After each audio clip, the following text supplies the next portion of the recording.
Welcome to Learning Equinox. As promised, we shall be starting our videos in three categories every alternative day from today. So here we are. Monday, we bring you food for the future in terms of entrepreneurship, startups, business ideas, business tools, and strategies, and more. Being the first video, we shall be talking exactly by what we mean by doing businesses in today's times. What is a startup? How is it different from the conventional business? If you're new to this channel, request you to subscribe to our channel for notifications and updates on the upcoming videos. Now coming directly onto the topic. In the past, businesses used to be very simple. It talked purely about buying and selling of goods and services. For example, in the past, the best way to do your business was to open up a store. When you open up a store, you simply employ people who will work for you. You have certain maintenance and other overhead costs which you incur, or if your shop is on rent, you pay rent, maintenance, and all of that. The revenue generated from the sale of goods with less your expenses incurred is called as profit, what the business owner used to take home. Today, things are different.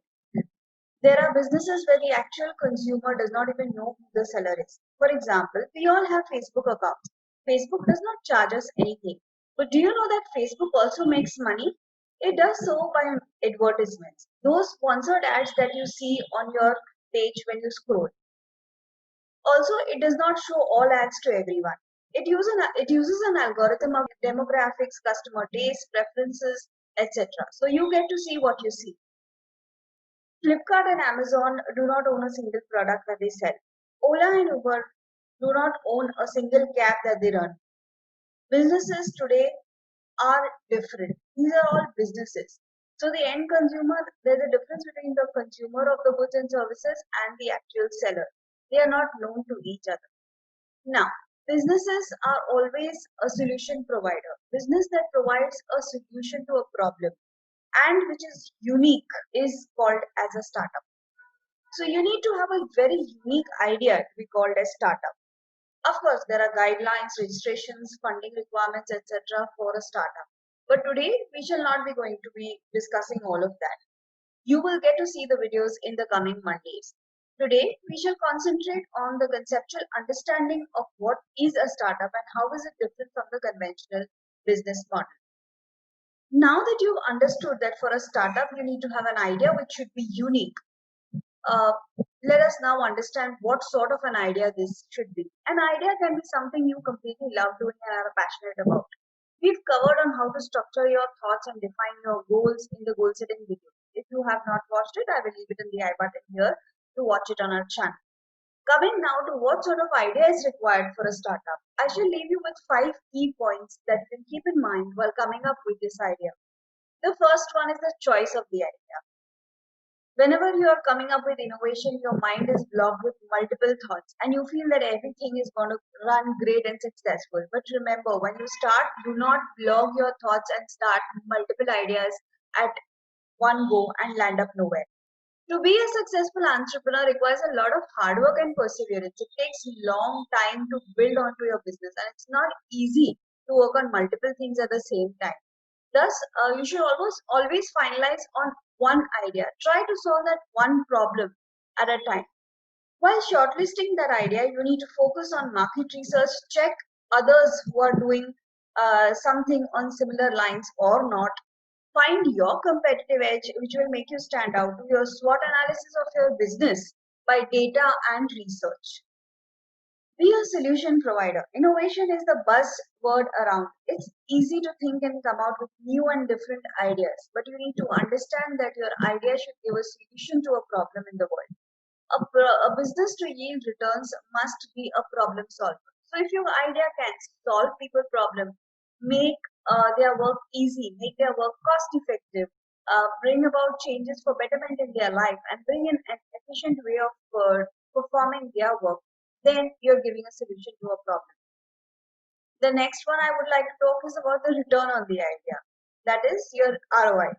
I would call it return on the idea rather than return on investment. So if you are passionate about an idea, but it is not saleable or you cannot make money out of it, it cannot be a startup. Any business idea is worthy only if it helps generate revenue, generate income for the promoter, add on to the pocket of the stakeholders, and has to be scalable. When I talk about scalability, it means growth of your business. Your revenue generation model should be such that you keep on adding different things or different products to your shelf, different ideas to your shelf. It can always be built upon, so you keep on getting more and more consumers. The next one is market size. What sort of population your idea is set to reach out? You're providing a solution, right? So your solution should not be set out for a small set of population, but a large set of audience. Now that you have thought of a solution to a problem, you need to assess the size of the problem.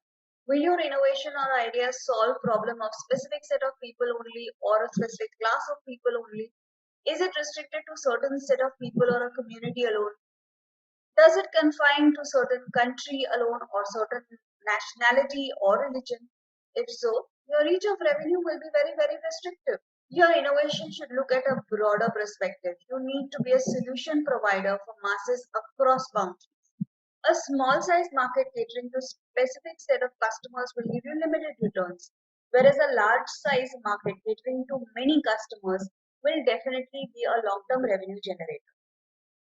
Work with teams and build around them. When I say this, you will feel that you are all set for a startup, but do not do that alone. Get a co founder, may not necessarily be an investor, but someone who can help you in your business. Here, two minds are better than one is what works. If you see all big businesses that we talked about, be it Facebook, Ola, Uber, Flipkart, Amazon, all have co-founders.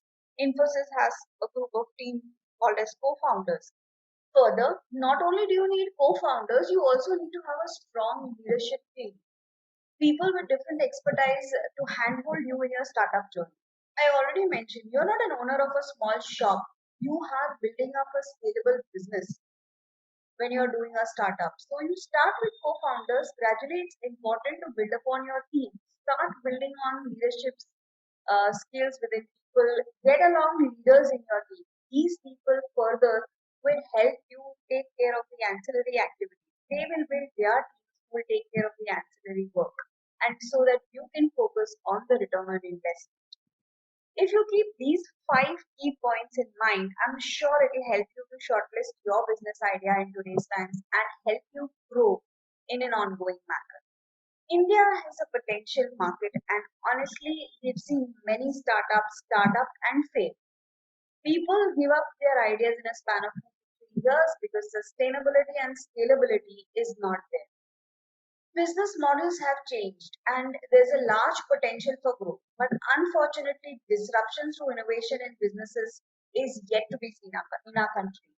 Money and investments come secondary, but focus on that one skill or idea or technique that you can offer to the world, which is going to be unique and different.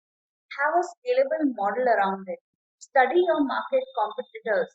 Do a SWOT analysis of your business and build it and nurture it with the right kind of guidance and support. So let me know in the comment section if you like this video and has helped you pass on that great idea for a startup. Or in case you're already a startup, do let us know if this video has inspired you in any way.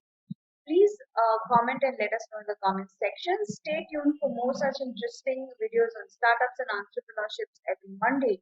If you like this video, do give it a thumbs up, subscribe to our channel for more such engaging videos. Thank you and stay tuned.